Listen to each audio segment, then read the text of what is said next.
Salut à tous et dans ce nouvel épisode de Focus, nous allons analyser l'œuvre audiovisuelle des Casseurs Flotteurs.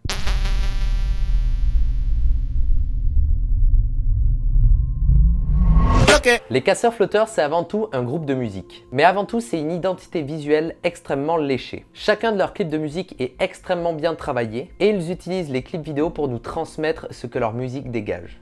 Voilà pourquoi ensemble on va analyser des clips des Casseurs Flotteurs et de Orelsan. Le premier clip est celui de la musique Regarde comme il fait beau. Bon, je pense que dans cette vidéo, si je mets des extraits musicaux, je vais me faire strike. Du coup, je vais pas en mettre, il y aura juste l'image. Ce clip, c'est un petit peu le lendemain de soirée que tu vis avec tes potes dans ton appart avec le bordel partout et c'est dégueulasse, il y a des trucs, tu te dis mais comment c'est arrivé là? Et pourquoi je parle de ces clips? Eh bien tout simplement parce que c'est une prouesse technique. Les Casseurs Flotteurs sont très fans des plans séquences. Qu'est-ce que c'est un plan séquence? Eh bien c'est tout simplement quand on va prendre la caméra, qu'on va faire enregistrer et qu'on va faire absolument aucun cut jusqu'à la fin de la vidéo. Il n'y aura donc aucun travail de montage, ça va être vraiment du one shot. Pour vous donner un film complètement fou, regardez Birdman. Il y a des cuts très bien cachés, mais on dirait un plan séquence de 1h30, 2h. Et un plan séquence, c'est vraiment une prouesse technique, car il n'y aura absolument aucun cut. Donc il va falloir répéter plein de fois, recommencer, parce qu'à la moindre petite bêtise, il faut re-shooter tout. On s'en est rendu compte aussi personnellement sur notre vidéo des 10 000, 20 000, 30 000, 40 000, enfin vous l'avez vu. On a dû recommencer à chaque fois dès qu'il y avait un petit souci. Si on se dit « Ah mince, la position elle devait être là », eh bien il faut recommencer depuis le début. Et c'est ce qu'ils ont fait sans doute plein de fois sur surtournage. Comme on peut le voir avec des vidéos making-of, on les voit se passer la caméra et dès qu'un des personnages est hors champ, il va tout de suite bouger sur l'autre scène pour préparer un petit peu tous les dispositifs qui va arriver ensuite. Et c'est ça qui est fou avec les Casseurs Flotteurs, tu as l'impression de voir deux losers dans leur appartement en train de se filmer avec leur téléphone dans leur appart, mais en fait pas du tout. Et c'est ça qui est impressionnant avec leur style graphique. Et c'est ça qui est dingue avec les Casseurs Flotteurs, c'est qu'ils bossent énormément pour donner donc cet effet un petit peu je m'en foutiste, mais de très très bonne qualité. Ça fait très regarde comme on est des branleurs, mais bon, regarde comme on a aussi bossé pour être des branleurs. Mais ce n'est pas le seul plan séquence des Casseurs Flotteurs, le prochain est encore plus insane.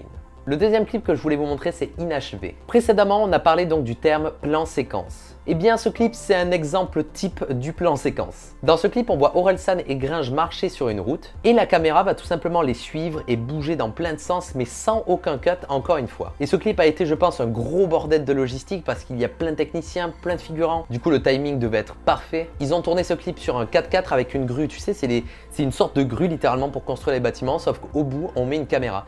Et du coup, c'est extrêmement complexe à manier car il va falloir prendre la grue, la faire bouger, en même temps la rotation de la caméra. Donc il y a des assistants cam, plein de choses. Et c'est là où on voit le travail qu'il y a derrière. Maintenant, passons un petit peu à la réflexion du clip. Le titre de la musique déjà, c'est Inachevé. Et quand on écoute les paroles, on se rend compte que c'est vraiment deux types qui n'arrivent pas à aller au bout des choses et qui se demandent s'ils doivent abandonner ou pas et ils sont habitués au final à faire de la merde. Et c'est ça qui est bien avec leur clip, c'est que c'est extrêmement représentatif de leur musique. À un moment, on voit Orelsan allongé dans un canapé et il tire avec un ballon de basket, mais celui-ci tombe totalement à côté du panier.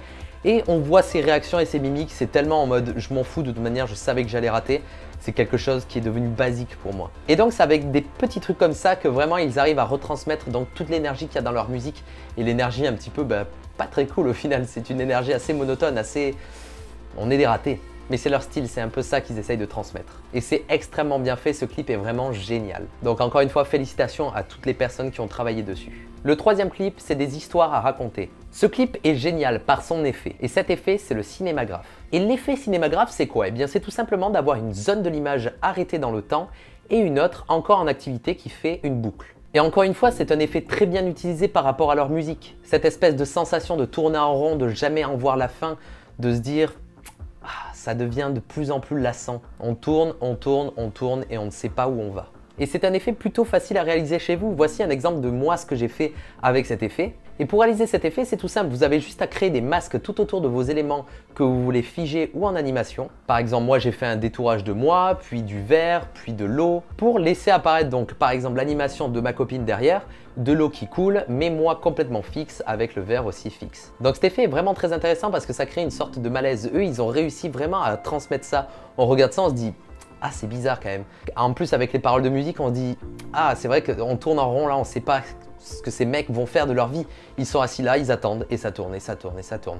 Pour eux, il n'y a rien qui va changer. Ce qu'on peut voir aussi, c'est un effet un petit peu de dégradation de leur corps. Ça veut dire que parfois, ils deviennent un petit peu invisibles et transparents. Et ça, encore une fois, c'est pour donner l'impression que les mecs, à force de se répéter et de rien voir de nouveau, ils s'effacent peu à peu de la situation et ils perdent complètement pied, il ne reste plus rien d'eux, ils s'effacent tout simplement. Et encore une fois, je trouve que c'est un clin d'œil très puissant à leur musique, c'est vraiment très beau. Et encore une fois, la vidéo a réussi vraiment à retranscrire ce que la musique voulait dire. Alors encore une fois, bravo pour ce clip qui est magnifique. 4. Fais les bacs. Là, c'est un petit peu moins poétique, il y a des choses très visuelles, très énergiques, c'est vraiment cool. Tout d'abord, ce qu'on peut voir, c'est que le clip a été tourné sur un fond bleu. Ensuite, moi, ce qui m'a tapé à l'œil la première fois que j'ai vu ce clip, c'est ces espèces de mouvements de cam qui sont autour des personnages. Et ça, j'ai pas trouvé de making-of pour savoir comment ils ont fait, mais j'ai peut-être une petite idée. Je pense qu'ils ont tourné sur des stabilisateurs comme des steadicam, et ensuite, ils ont suivi les personnages en faisant des mouvements à droite à gauche. Mais ce qu'il y a de perturbant, c'est les effets d'accélération, de décélération, et même un petit peu de saccadement. Ça donne un effet un petit peu animation stop motion, je sais pas si tu vois ce que je veux dire, ces espèces d'animations où c'est pas parfaitement fluide parce qu'il manque soit des poses clés, quelque chose comme ça. Et du coup, ces mouvements de cam me donnent un effet de ça donne vraiment un effet de ta-ta-ta, on a pris plein de photos mais il en manque certaines et donc ça donne un effet saccadé mais qui fonctionne quand même.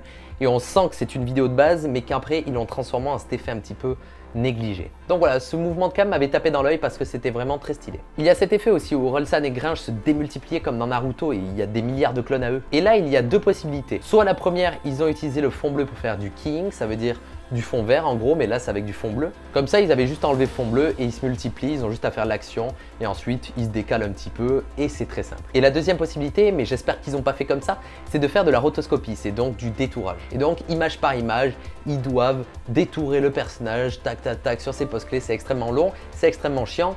Messieurs les artistes, si vous me regardez, j'espère que vous n'avez pas fait comme ça, mais je pense que vous avez utilisé le keying, sinon vous devez encore vous en remettre. Puis il y a ces effets de tête enflammée et de corps enflammé. Ça encore une fois, ils ont dû utiliser des modèles 3D, ils les ont pas foutus en feu réellement, il faut pas être fou quand même.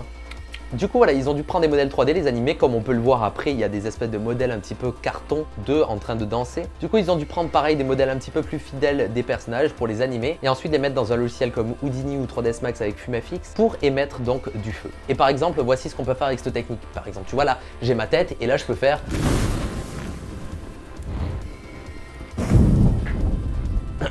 Voilà. Donc encore une fois, ce clip est extrêmement bien visuellement. C'est un de mes préférés des casseurs-flotteurs. Et pour finir, je voulais vous parler d'un clip de Orelsan appelé Défaite de famille. Ce clip est un exemple de plus qui montre un peu la part artistique d'Orelsan. C'est un clip qui donne l'impression qu'il a été tourné avec un iPhone par une gamine de 10 ans qui filme un petit peu sa famille comme ça, qui dit regardez c'est un petit peu tous des connards.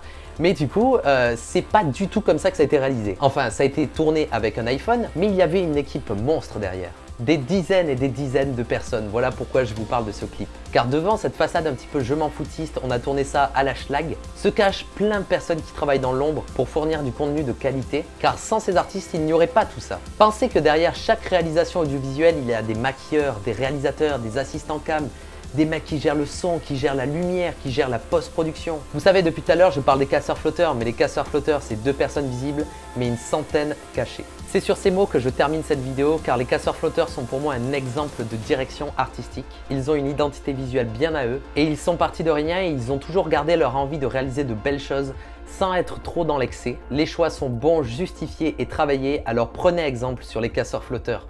Soyez créatifs, passionnés et motivés, c'est ça qui va faire la différence. J'espère que cette vidéo vous aura plu et qu'avec ma chaîne, vous allez comprendre de plus en plus les personnes qui travaillent dans l'ombre des réalisations énormes que vous voyez donc à la télé et au cinéma. On se retrouve très bientôt pour une prochaine vidéo, c'était Atom, ciao.